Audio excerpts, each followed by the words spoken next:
Selamat pagi, salam Santa Elizabeth. Perkenalkan, nama saya Yohanes Priyan Pincesius Menreva. Di sini saya akan menjelaskan tentang perangkat penilaian e-health di Indonesia.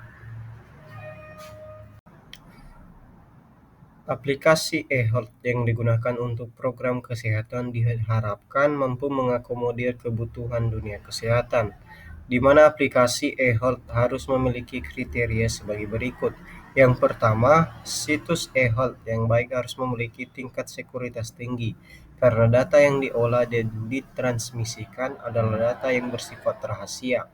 Kedua, situs e-health harus diatur bisa menjaga kerahasiaan atau privasi atau setiap user karena data yang disimpan tidak boleh dipublikasikan. Ketiga, situs e-health berisikan informasi yang valid, lengkap, dan dapat dipertanggungjawabkan. Keempat, situs e-health harus bisa membangun interactivity untuk bertukar informasi antar user e-health dengan kejelasan informasi. Kelima, situs e-health harus bisa diakses dengan baik dan cepat, navigasi yang baik, dan fitur yang searching yang mudah dipahami. Penerapan e-health di Indonesia telah dimulai dengan penerapan sistem informasi rumah sakit dan puskesmas pada pemerintah pusat dan daerah, walaupun belum terintegrasi sepenuhnya. Kejadian yang paling banyak terjadi jika konsumen atau pasien berpindah rumah sakit adalah pengulangan cek laboratorium dan data-data rekam medis diulang berdasarkan informasi dari pasien sendiri. Dengan adanya integrasi rekam medis, permasalahan di atas seharusnya tidak terjadi. Rumah sakit merupakan entitas penting dalam dunia kesehatan di Indonesia karena perannya yang tidak dapat diabaikan. Begitu saja, meskipun entitas lain seperti klinik, puskesmas, dan laboratorium juga memberikan sumbangan terhadap kesehatan masyarakat Indonesia. Akan tetapi, dari sejumlah entitas kesehatan di Indonesia, rumah sakit memiliki perkembangan yang cukup pesat sebagai usaha untuk memperbaiki kesehatan masyarakat. Misalnya, dengan pengadaan alat-alat medis mutakhir, mengembangkan layanannya dengan memanfaatkan perkembangan teknologi informasi dan telekomunikasi, kerjasama dengan institusi akademik sebagai upaya untuk kaderisasi generasi muda dalam bidang kesehatan dan masih banyak lainnya.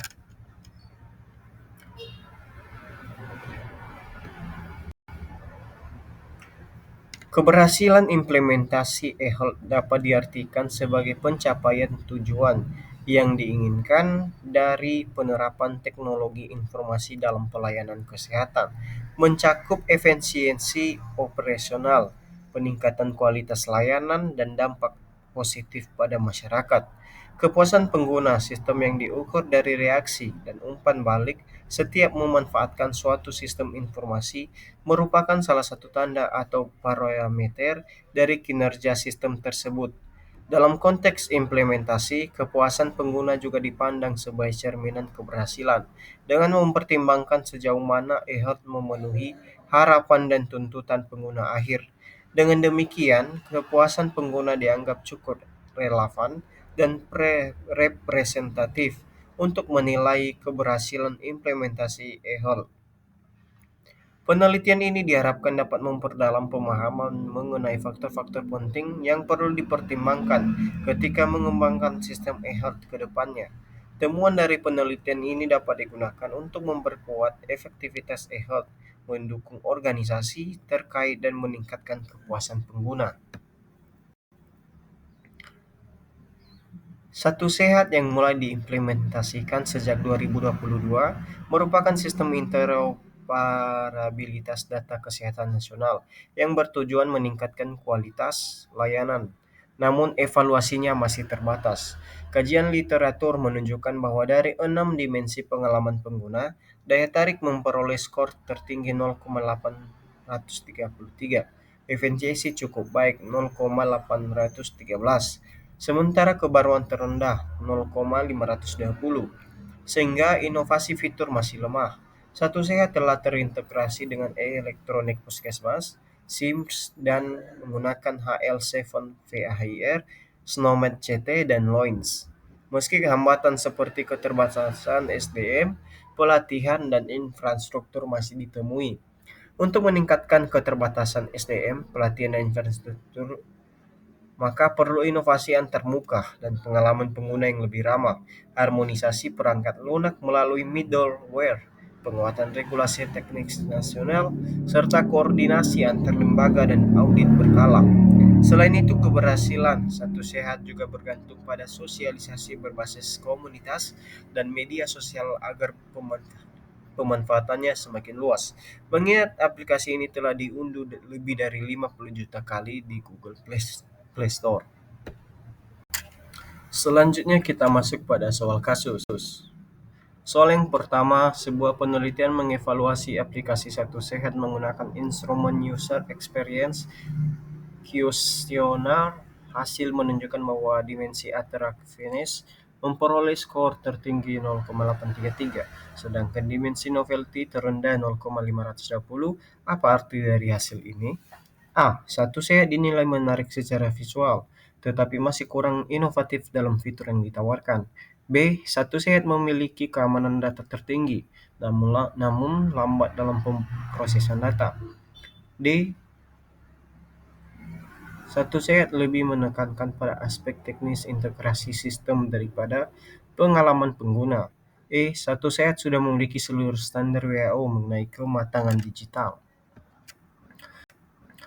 Jawaban yang benar yaitu A. Hasil evaluasi menunjukkan daya tarik aplikasi menjadi kekuatan utama Satu Sehat, tetapi aspek kebaruan masih lemah. Artinya, aplikasi tersebut terlihat menarik, namun fitur inovatif masih terbatas dan perlu dikembangkan lebih lanjut. Soal yang kedua, model Hotfit digunakan untuk mengevaluasi sistem informasi kesehatan. Aspek teknologi dalam model ini mencakup hal-hal berikut, kecuali A. Kualitas sistem, B. Kualitas informasi, C. Kualitas layanan, D. Kualitas infrastruktur jaringan, E. Kualitas tampilan visual sistem. Jawaban yang benar yaitu D. Dalam model Hotfit, aspek teknologi menilai kualitas sistem, kualitas informasi, dan kualitas layanan infrastruktur jaringan, bukan komponen utama dalam Hotfit, meskipun dapat mempengaruhi implementasi. Soal yang ketiga, sebuah rumah sakit di Nusa Tenggara Timur melakukan uji coba telemedicine, namun mereka menghadapi kendala berupa jaringan internet yang tidak stabil, regulasi perlindungan data pasien belum jelas, dan tenaga kesehatan belum terbiasa menggunakan teknologi. Kendala ini mencerminkan masalah utama dalam penerapan telemedicine. A. Keterbatasan sarana dan prasarana digital serta kesiapan SDM. B. Rendahnya partisipasi masyarakat dalam menggunakan telemedicine. C. Mahalnya biaya operasional layanan kesehatan berbasis digital. D. Tidak adanya dukungan Kementerian Kesehatan dalam program digitalisasi. E. Kurangnya inovasi dari pihak swasta dalam mengembangkan aplikasi. Jawaban yang benar yaitu A. Kendala telemedicine di Indonesia adalah ketimpangan infrastruktur digital, kurangnya regulasi perlindungan data, serta minimnya pelatihan bagi tenaga kesehatan. Hal ini sesuai dengan evaluasi sistematis telemedicine di Rumah Sakit Indonesia. Baik, demikian yang bisa saya sampaikan. Mohon maaf bila ada kesalahan kata dalam penyampaian. Dan semoga apa yang saya sampaikan ini dapat bermanfaat. Sekian dari saya, salam Santa Elizabeth.